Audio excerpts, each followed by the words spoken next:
In 1873, Johann Philipp Schifferdecker, a former brewer, bought the Bergheim Mill on the river Neckar in Heidelberg and had it converted into a cement plant. He named this plant Portland Cementwerk Heidelberg Schifferdecker and Zollner. Cement chemist Friedrich Schott was taken on as a plant supervisor and continued to be an important influence on the history of the plant for many years.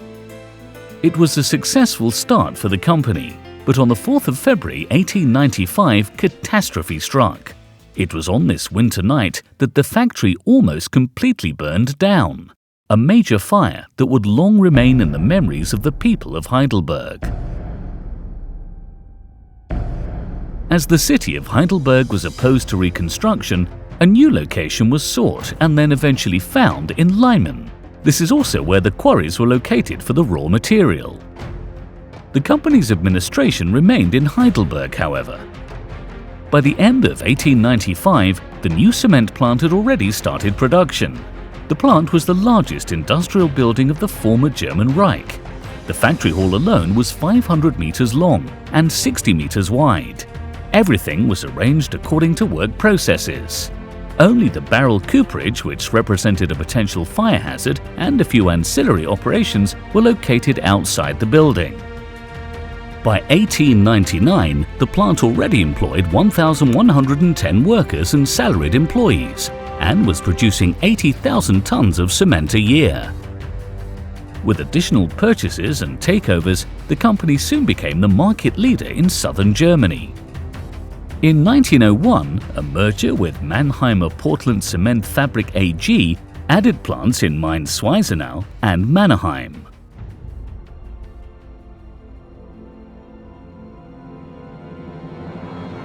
From the very beginning, Heidelberg Cement has supported the development of social facilities for employees at its locations. For example, in addition to company housing, a large events hall and an indoor swimming pool were also built on the factory premises in Leimen. In terms of social security for employees, additional provisions were introduced, such as benevolent funds, plant-provident banks, and special payments on various occasions. Even when the First World War began in August 1914 and crisis struck the cement industry, Heidelberg Cement continued to focus on expansion. Plants in Almendingen, Ihinen, Marienstein, Munsingen, Schelklingen, Lengfurt, and Kiefelsfelden were added, along with 2 brickyards in Cannstatt.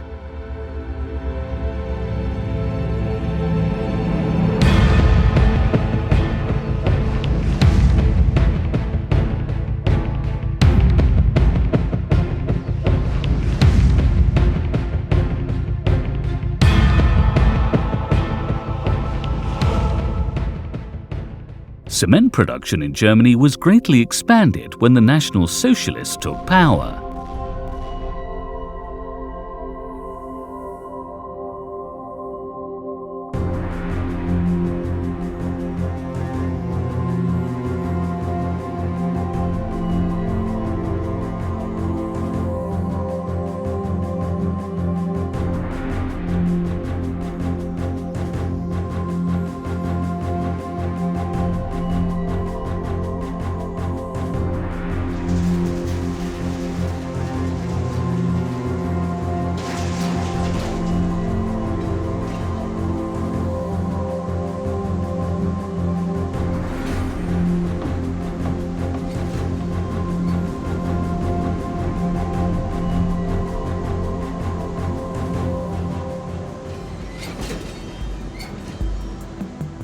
Once the war was over, the majority of Heidelberg Cement's plants resumed operations right away.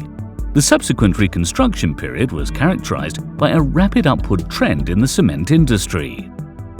As a result of advancing automation, employees were relieved of tasks in the areas of packing and cement shipping, which was increasingly carried out using modern silo transporters. Technology also started to find its way into the offices. The use of heavy machinery for the extraction of raw materials in quarries also increased, making the job easier for people working there.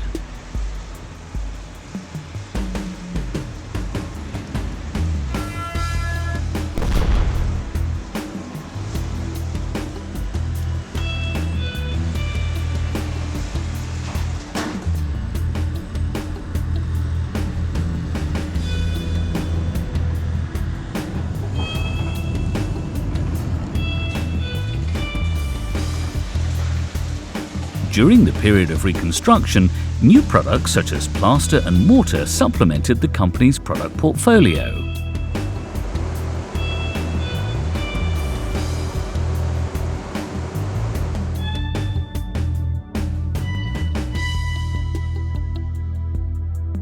The entire cement plant was now managed via the central control room. Product quality was checked from the outset through the on-site concrete and cement labs.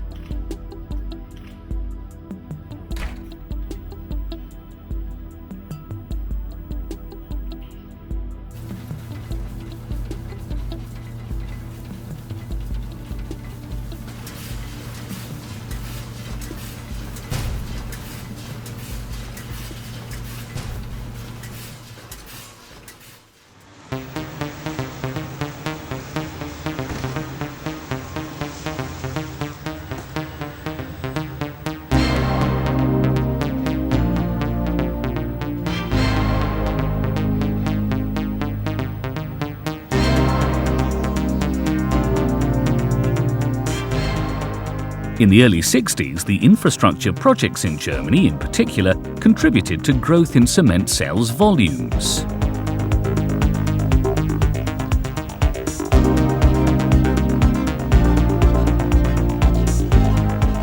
The company likewise grew in line with this development. In 1962, the construction of modern corporate headquarters commenced at Berliner Straße 6 in Heidelberg.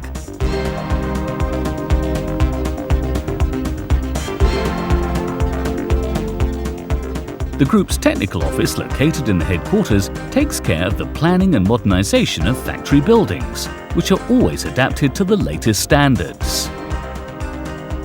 The level of automation continues to rise in the plants.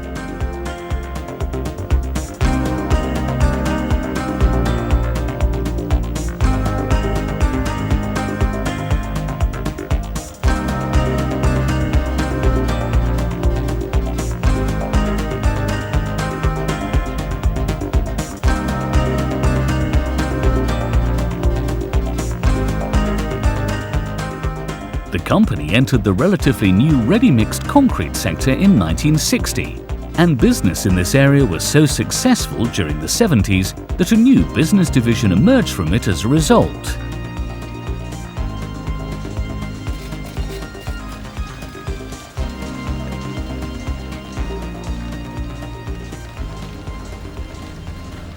Until the end of the 60s, HeidelbergCement was only active in southern Germany. This all changed, however, when the Lehigh Portland Cement Company was taken over in the US in 1977.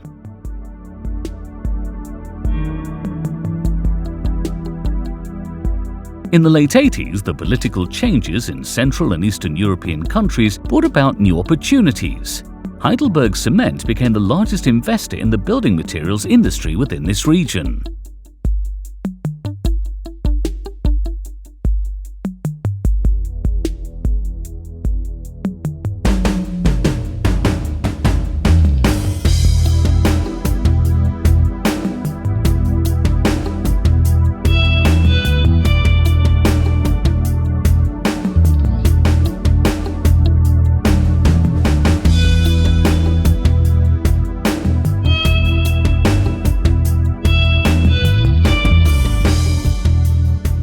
International expansion accelerated in the 90s.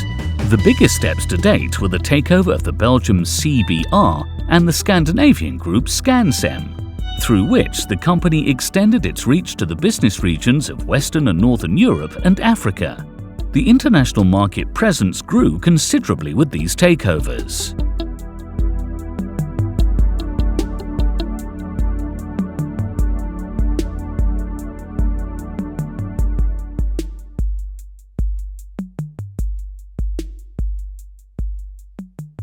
Through the acquisition of companies and participations, HeidelbergCement has been expanding in growth countries in Asia and Sub-Saharan Africa since 1995. In order to benefit from the increasing economic power and rising demand for cement in countries such as Indonesia, India, Ghana and Tanzania, cement capacities are developed further in these regions.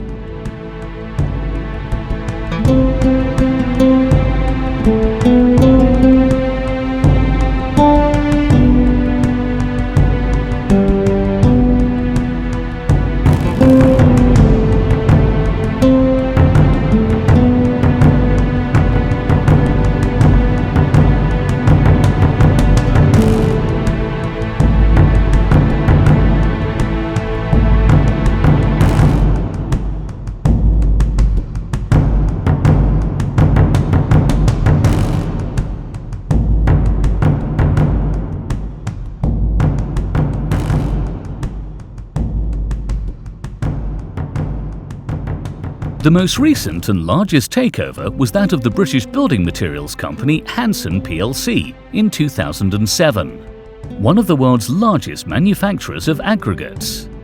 After the acquisition, not only did HeidelbergCement benefit from newly added market regions such as Australia and Malaysia, but it also became the global market leader in sand, gravel and hard rock. 140 years of company history impressively show the emergence of a global corporation, which on the one hand is still firmly rooted in its home soil, but on the other hand is operating on a global scale and represents one of the world's leading companies in its industry. Today, HeidelbergCement is one of the largest building materials manufacturers in the world, with around 52,500 employees at 2,500 locations in more than 40 countries. HeidelbergCement has made a commitment to sustainability. This role is not new, but deeply rooted in 140 years of corporate culture. Even though the focus may have changed greatly over the decades in individual countries, everything we do is still centered on technical progress, the conservation of resources, environmental protection, and social responsibility at our locations. And this will continue to be the case in the future.